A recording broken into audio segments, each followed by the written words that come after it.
agar lulus validasi aksi nyata. Ini Bapak Ibu, hindari plagiat, ikuti panduannya sudah ada, tinggal kita jalankan, dan itu enaknya di PMM Bapak Ibu. Yang saya katakan bahwa PMM ini memberikan ruang sama kita berkarya, dan kita dipandu untuk berkarya. Kemudian lakukan aktivitas yang sesuai. Kalau sudah lakukan aktivitas yang sesuai, pasti tidak akan lagi tidak lulus itu Bapak Ibu. Jadi sesuai yang ada di lapangan dengan yang dianjurkan gitu. Nah, ini yang paling penting, tips-tipsnya akan lebih lengkap ketika kita memperbanyak diskusi dan refleksi dengan teman sejawat, ya. Perbanyak diskusi dan refleksi dengan teman sejawat. Sambil ngobrol, sambil cerita apa kendalanya, kira-kira gimana bagusnya. Pasti akan dapat solusi Bapak Ibu, dan akan semakin terbantu ketika kita memperbanyak ruang diskusi dan refleksi dengan teman-teman. Sama seperti saat ini seperti ruang diskusi, ruang refleksi bagi kita. Mungkin kemarin ada yang belum bisa, ada yang belum selesai. Nah, ketika melihat ini mudah-mudahan terbantu. Mungkin ada masalah yang saya alami, yang saya kasih tahu ke Bapak Ibu, dan Bapak Ibu bisa menyelesaikan itu. Dan mungkin suatu saat Bapak Ibu yang punya masalah, Bapak Ibu bisa melewati dan bagikan kepada saya. Kira-kira begitu. Makanya saya katakan, mari perbanyak diskusi dan refleksi Bapak Ibu dengan teman sejawat. Kita lanjutkan, Kak. Oke, nah jadi pada kesempatan ini saya ditekankan memang bagaimana membuat karya Bapak Ibu di PMM, ya. Dan karya yang diminta ini sama pihak BED ini katanya, bagaimana cara kita mencipta karya inovatif? Kalau saya Bapak Ibu di awal-awal dulu ya, kalau dibilang tolong dulu buat dulu sesuatu yang inovatif, mendengarkan inovatif saja, saya awalnya udah cukup stres gitu. Ya, gimana sih? Mengingat juga banyak kepentingan kita yang lain ya Bapak Ibu, apalagi emak-emak nih, teman-teman saya emak-emak. Jadi kalau dibilang begini, apakah yang Bapak Ibu pikirkan jika diminta membuat karya inovatif sebagai guru? Kalau saya jujur Bapak Ibu, di awal itu saya cukup stres. Kalau sudah dikatakan, ayo buat dulu sesuatu yang inovatif, saya cukup stres. Karena apa? Saya memandang inovatif itu layaknya seperti pekerjaan yang sempurna, ya, yang tidak ada celah. Seperti itu Bapak Ibu. Nyatanya Bapak Ibu tidak seperti yang Bapak Ibu bayangkan, ya. Inovatif di sini Bapak Ibu tidak seseram yang kita pikirkan Bapak Ibu, ya. Nah, inovatif di sini adalah hal-hal, ya, yang seharusnya bisa hal-hal yang seharusnya menjadi kendala kita, tetapi kita bisa menjawab kendala itu dengan solusi yang sesuai dengan kebutuhan belajar anak murid kita. Jadi jangan dipikir ribet Bapak Ibu, jangan dipikirkan bahwa ini adalah karya dewa, bukan. Ya, cipta karya inovatif itu pikirkan hal-hal ya yang di awal itu menjadi kendala dalam belajar, tetapi kendala itu bisa kita gantikan menjadi kekuatan, solusi untuk kebutuhan belajar murid kita. Nah, kita lanjut Bapak Ibu.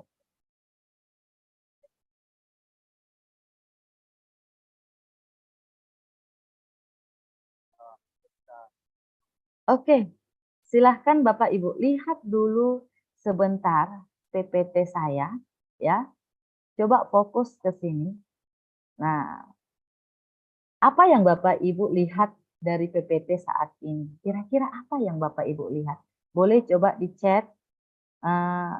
Kira-kira saya sedang buat apa ya bersama murid-murid saya? Gitu. Coba lihat Bapak Ibu. Oke, silahkan di chat apa ya gitu. Membuat minuman. Iya, benar. Hadir. Bukan. Maksud saya coba dulu buatkan ininya. Apa yang Bapak Ibu lihat? Saya mau memastikan kehadiran Bapak Ibu dengan wah segarnya gitu. Oke. Nah, membuat karya P5. membuat jus. Oke. Nah, oke, Bapak Ibu, terima kasih untuk responnya ya. Nah, yang dikatakan tadi cipta karya inovatif ya, Bapak Ibu. Cipta karya inovatif. Bukan sesuatu yang susah kita jangkau, bukan sesuatu yang kita berpikir bahwa itu adalah sesuatu yang sempurna tidak tersentuh oleh kita gitu. Nah, jadi saya juga di awal ketika diberikan, apalagi ya, ini yang paling menyadarkan saya Bapak Ibu, apakah Bapak Ibu punya pengalaman yang sama seperti saya ya? Pada saat pandemi kemarin, semua serba tertutup kayaknya. Aduh pusing, gimana ya gitu. Nah, saya paling tergugah di masa pandemi Bapak Ibu. Kenapa saya katakan begitu? Ya, pada masa pandemi Bapak Ibu, kita tahu sekali ya, kita tidak mumpuni sekali pada saat melakukan pembelajaran secara daring, tetapi kita diwajibkan harus tetap bisa memberikan yang terbaik untuk anak-anak kita. Nah, pada saat daring itu Bapak Ibu, mumet dong, karena kita tetap diminta membuat sesuatu yang inovatif seperti itu, membuat sesuatu yang keren banget. Nah, itu versi kita. Ternyata enggak. Rumusnya Bapak Ibu, ayo mari kembali ke kodrat kita sebagai guru saja. Kemudian, ayo mari kembali mengingat kodrat murid kita saja, ya. Nah, saya awalnya juga berpikir begitu, ribet, pusing, aduh nggak bisa gitu. Nah, lama-lama setelah saya pikirkan, kok saya bolak-balik dalam situasi yang begini ya? Kenapa nggak memberikan ya untuk diri, membangun diri gitu. Yang saya katakan tadi, mari kembali ke kodrat guru saja Bapak Ibu, mengingat kodrat murid saja. Itu saja rumusnya Bapak Ibu. Tugas kita guru apa? Tugas kita guru adalah memfasilitasi murid kita untuk belajar. Tugas kita guru adalah mencukupkan kebutuhan belajar anak-anak kita Bapak Ibu. Itu seharusnya. Kemudian mengingat kodrat murid kita. Kita harus tahu apa sebenarnya yang dibutuhkan oleh murid kita. Itu saja. Nah, jadi ketika dikatakan inovatif, saya berpikiran bahwa itu adalah karya dewa. Bukan. Saya hanya memikirkan di situ. Ribet? Harusnya bukan. Tapi apa kebutuhan anak saya, murid saya? Nah, saat itu pembelajaran suntuk sekali. Tidak bisa langsung ketemu sama murid. Akhirnya Bapak Ibu, saya coba mendekatkan keadaan saya dengan keadaan murid saya. Memahami mereka. Kemudian mendekatkan pembelajaran dengan kehidupan mereka sehari-hari. Yang seharusnya susah, malah menjadi sangat menyenangkan. Mereka hadir sepenuhnya ketika kita juga guru hadir sepenuhnya untuk murid-murid kita. Ya. Dan ini karya sederhana sebenarnya Bapak Ibu, malah bisa dimintakan kepada saya untuk dibagikan kepada Bapak Ibu pada tahun 2021 sebagai karya inovatif. Nah, karena apa? Dianggap pada saat itu menjawab kebutuhan murid di saat itu, di kondisi itu. Oke, kita lanjut Bapak Ibu. Bagaimana saya mencari atau menemukan ide, ya? Nah, saya selalu berpikir bahwa di mana ada kemauan di situ ada jalan, ya. Untuk mencari sesuatu yang kita pikir inovatif. Inovatif artinya di sana saya tekankan berulang-ulang Bapak Ibu. Inovatif adalah menjawab kebutuhan belajar anak-anak kita, ya. Nah, menjawab kebutuhan belajar anak-anak kita. Jadi setiap memikirkan itu, bagaimana ya saya harus menggiring anak-anak saya benar-benar di kondisi belajar sesuai dengan kebutuhan belajar mereka. Saya hanya berpihak pada murid, Bapak Ibu. Selalu melibatkan hanya 2 poin itu saja yang selalu saya ulang-ulang di kepala. Ketika itu saya ulang-ulang di kepala, saya akan mencari tahu mereka itu bagaimana, seperti yang dikatakan di proses-proses topik-topik belajar pelatihan mandiri selalu diawali dengan mengenali murid kita, melihat kebutuhan belajar mereka, maka dengan demikian akan terjawab sendiri, berpihak pada murid. Nah, kemudian selalu melibatkan.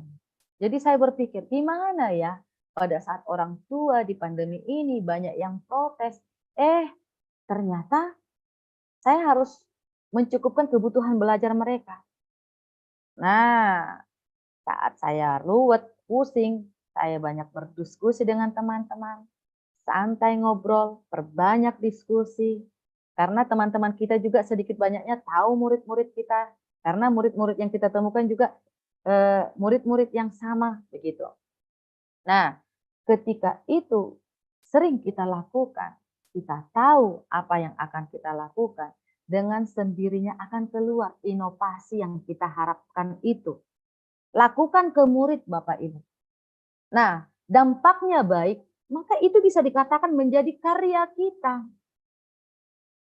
Jika kita melakukan sesuatu yang bagus dan menjawab kebutuhan murid belajar, nah itulah dengan sendirinya sebenarnya kita sudah menciptakan karya inovatif Bapak Ibu. Jadi tidak muluk-muluk. Yang seperti saya contohkan tadi, saya pusing, saya banyak diskusi, akhirnya saya buat pembelajaran di mana anak-anak bisa melakukannya di rumah, sehingga menjawab kendala belajar pada saat ini, pada saat itu, atau di masa depan. Nah, seperti itu Bapak Ibu. Jadi ingat selalu berpihak pada kebutuhan murid kita. Dan ingat selalu Bapak Ibu, selalu melibatkan anak-anak kita. Kita lanjut Kak.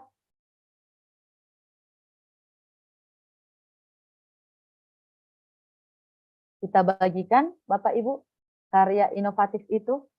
Kenapa harus dibagikan? Nah, itulah yang saya bilang kerennya PMM ini Bapak Ibu.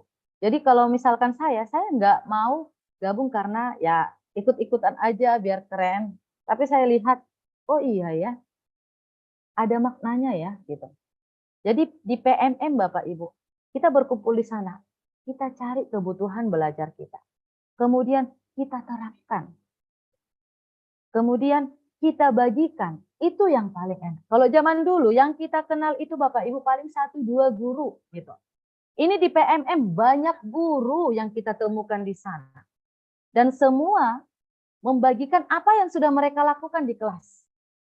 Nah, yang sudah dilakukan itu di kelas, ketika itu dikatakan sudah berdampak, itu sudah karya inovatif Bapak Ibu. Jadi jangan pusing-pusing, jangan ribet-ribet memikirkan hal itu. Nah, ini pesan saya Bapak Ibu, saya katakan sekali lagi, jangan melihat karya inovatif itu sebagai karya dewa. Ingat, apa yang sudah kita lakukan di kelas, itu sudah karya inovatif. Selagi dia sudah berdampak kepada murid kita. Dan bisa berbagi dengan cara yang lebih luas. Seperti saat ini juga, saya sedang berbagi dengan cara yang lebih luas.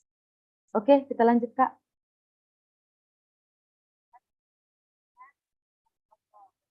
Nah, ini juga saya bagikan lebih luas juga, yang kita sering sebut-sebut berbagi praktik, baik di Kemdikbud Bapak Ibu.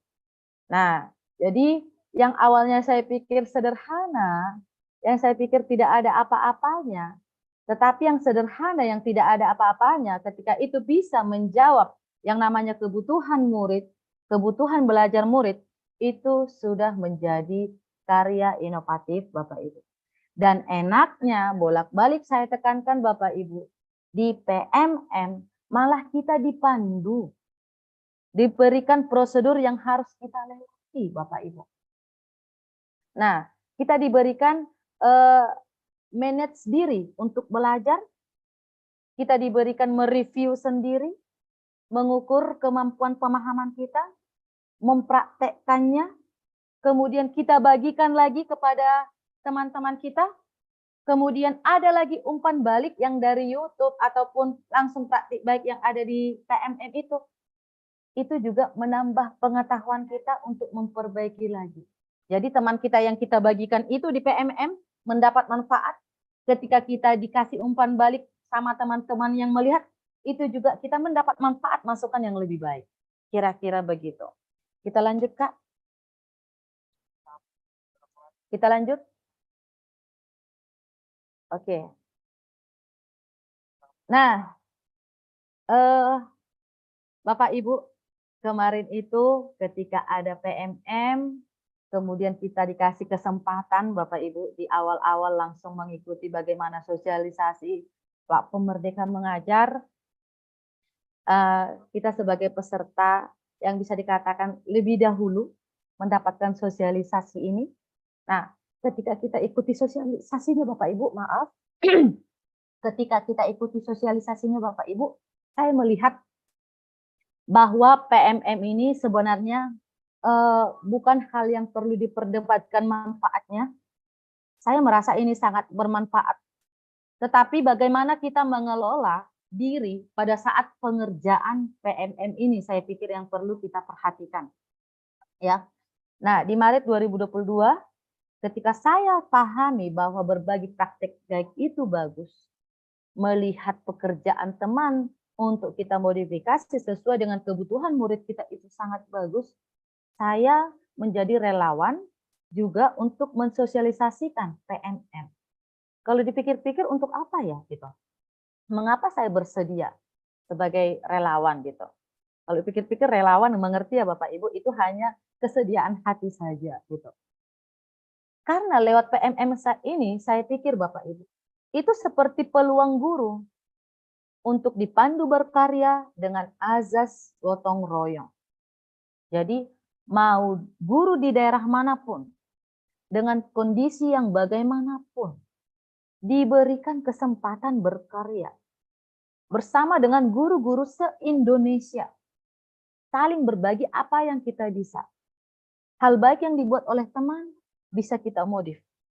Hal baik yang sudah kita lakukan bisa dimodif oleh teman-teman.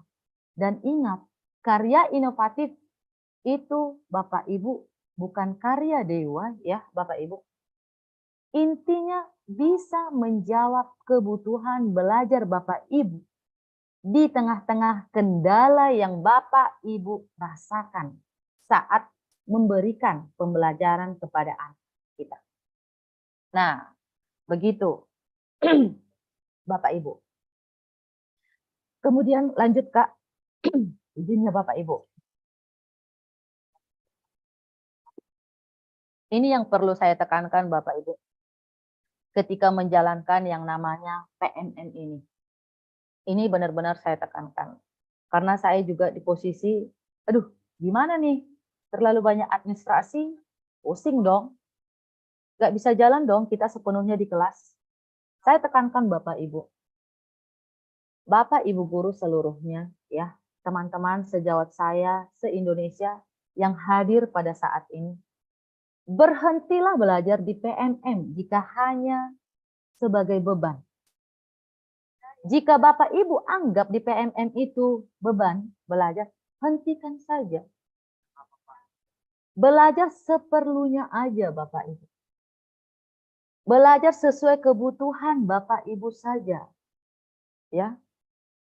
Karena apapun itu yang kita lakukan harus senyata dan sewajarnya guru Bapak Ibu. Kan nggak mungkin juga Bapak Ibu sibuk di PMM, tapi tidak ada yang diterapkan dengan baik di kelas. Ya, makanya saya katakan pilih topik Bapak Ibu. Pilih topik yang Bapak Ibu butuhkan. Pilih topik yang menjawab masalah Bapak Ibu di lapangan. Pilih topik yang memungkinkan Bapak Ibu terapkan sesuai dengan situasi Bapak Ibu semuanya. Ya. Oke. Apapun itu, silahkan lakukan senyata dan sewajarnya saja Bapak Ibu guru.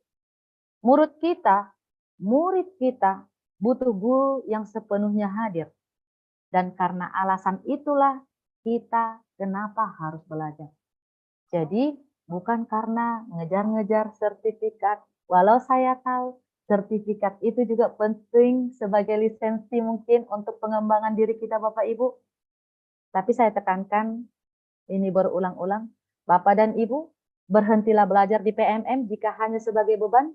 Apapun itu, Lakukan senyata dan sewajarnya guru saja. Murid kita butuh guru yang sepenuhnya hadir, dan alasan itulah mengapa kita perlu terus belajar. Terima kasih, Ibu.